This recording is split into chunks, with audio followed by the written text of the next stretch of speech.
सबने जय श्री राम जी। मैं संदीप मेलवान और स्वागत है सभी बैंकर्स का एक नई वीडियो में। तो आज हम करने वाले हैं नेक्स्ट टॉपिक है तो जिसका नाम रहेगा गुड्स एंड सर्विस टैक्स, जिसको हम बोलते हैं जीएसटी। तो देखिए जीएसटी आया कब था? ये आया था 1/7/2017 को।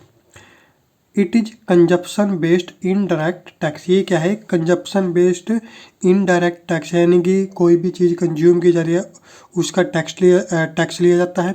Which is charge on sale, manufacturing and consumption of goods. और जो किस किस चीज़ पे चार्ज किया जाता है? सेल पे, मैन्युफैक्चरिंग पे और कंजप्शन ऑफ गुड्स पे। And services at the national level of services पे भी।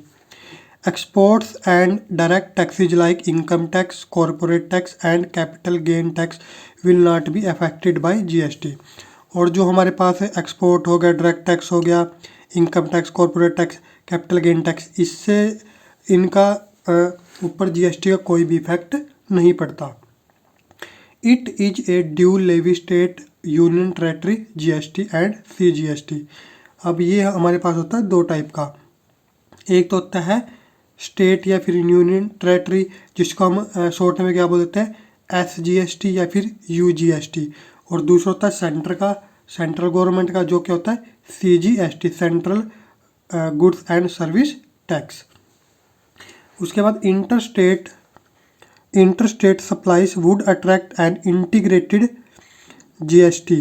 ठीक है, आईजीएसटी होता है, जो क्या होता है? सीजीएसटी और एसजीएसटी का सम होता है। आईजीएसटी क्या होगा? Integrated.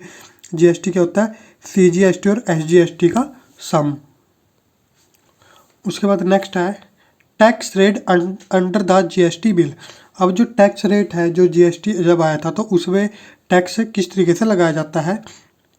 A 5-tier GST tax slabs have been decided by the finance ministry having tax rates.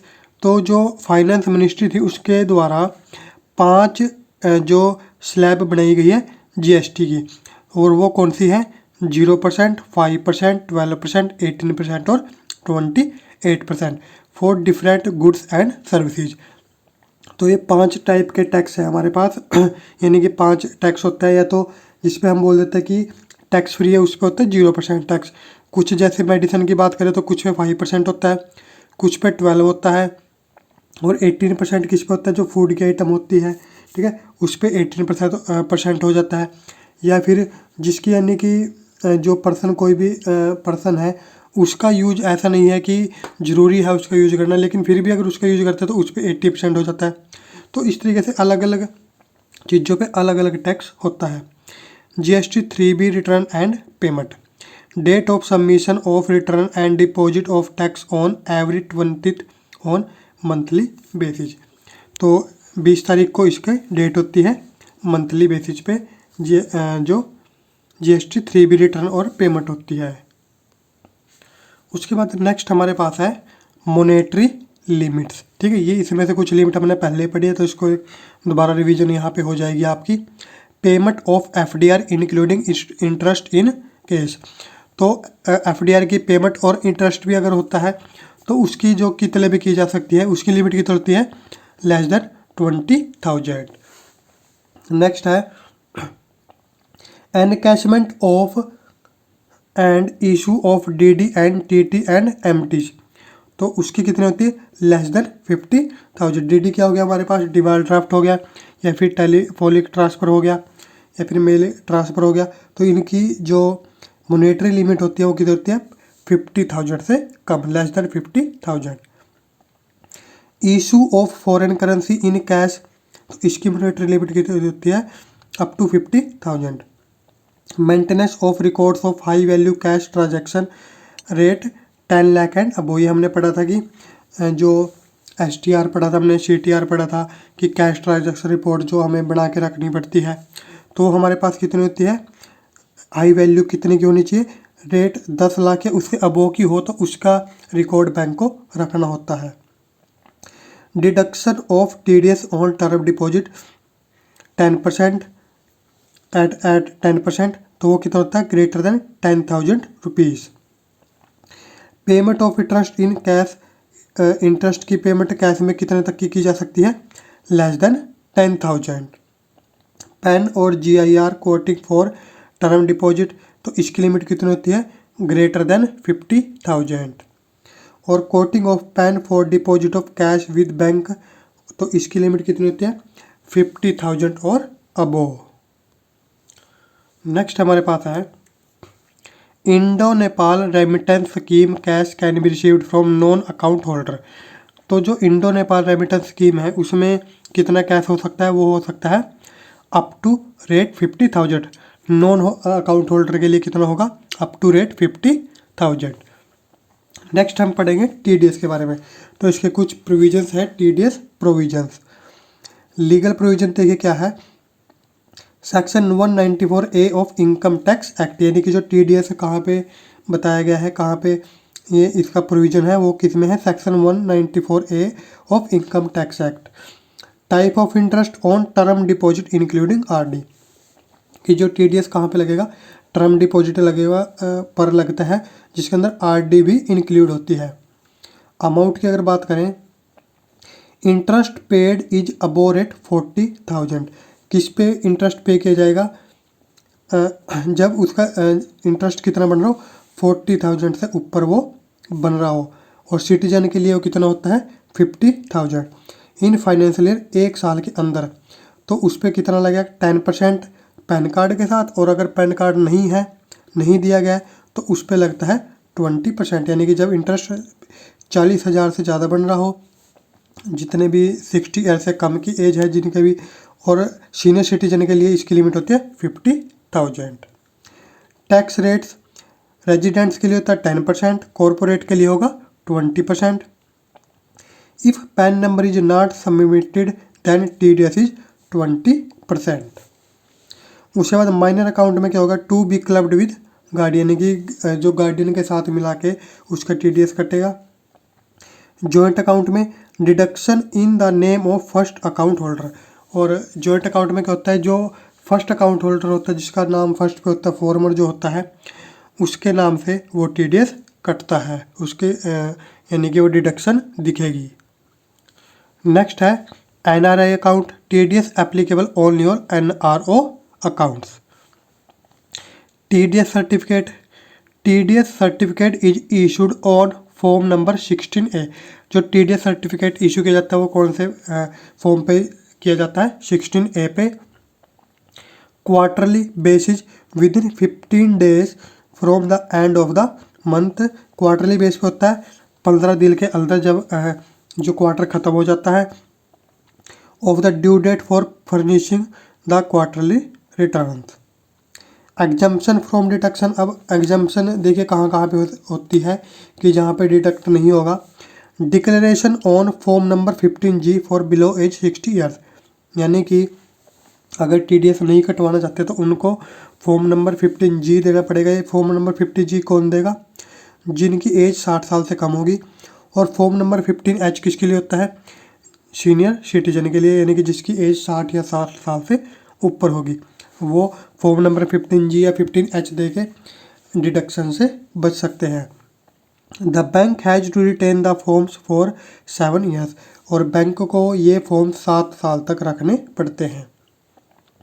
उसके बाद submission to IT department with in 7 days, IT department में 7 डेज में, of the following month and with in 2 month if deduction is made on last day of the accounting year. Next है payment to contractors where amount of single payment exceed rate 30,000, यानी कि जहाँ पे जो amount कितने से ज़्यादा हो जाए, 30,000 से ज़्यादा हो जाए, और total amount exceed rate 1 lakh during financial year, तो उसके ऊपर भी डिडक्शन होगी। Rent payment where amount exceed rate 2.40 lakh in a financial year, अगर जो रेंट पे किया जा रहा है वो 2.40 लाख से ज़्यादा हो जाए तो उस पे ऊपर भी डिडक्शन होगी। प्रोफेशनल फीस में where payment exceed rate 30,000 in a financial year. और पेनल्टी में देखिए क्या आएगा, इंटरेस्ट एट रेट 1.5%। पेनल्टी देखिए क्या होगी इसमें, equal to amount of tax, जितना टैक्स बनेगा वो उतनी जो पेनल्टी होगी। इम्प्रिजनमेंट 3 मंथ टू 7 ईयर, जो जेल हो सकती है 3 महीने से 7 महीने की। नेक्स्ट है banks not to make cash payment of FDR plus interest of rate 20,000 and above. ये हमने पढ़ लिया है कि बैंक को जो FDR का जो इंटरेस्ट होगा और उसकी जो पेमेंट होगी वो 20,000 से ऊपर की अगर पेमेंट बनती है तो कैश में नहीं करनी है। If bank pays cash penalty is equal to sum of cash so paid, तो जो पेनल्टी कितनी लगेगी कि जितना सम ऊपर पे किया जा रहा है उसकी वो सारी की सारी क्या लगेगी, पेनल्टी लगेगी। नो इम्प्रिजनमेंट, इसमें कोई भी जेल नहीं होती। नेक्स्ट है हमारे पास if PAN is not submitted and interest on TD यानी कि term deposit during financial is more than rate 40,000 rate 50,000 for senior citizen, tax will be deducted at source at 20% in case of all. ये हमने पढ़ लिया है पहले भी कि टर्म डिपॉजिट में अगर इंटरेस्ट 40,000 से ज़्यादा बन रहा है नॉर्मल पर्सन के लिए और सीनियर सिटीजन के लिए 50,000 से ज़्यादा बनता है और उसने टैक्स जो पैन नहीं सबमिट किया तो उसके ऊपर डिडक्ट जो TDS कितना कटेगा, डिडक्शन कितनी होगी 20%। फॉर के cash purchases of bank draft exceeding rate 50,000 on any one day requires pan. और कोई भी अगर ड्राफ्ट लेना है जिसकी वैल्यू 50,000 से ज़्यादा तो उस पर भी पैन की जरूरत पड़ती है। DD फॉर रेट 50,000 अबो, अगर DD बनवाना है 50,000 या उससे ऊपर का, should be issued by banks only by debit to the customer's account.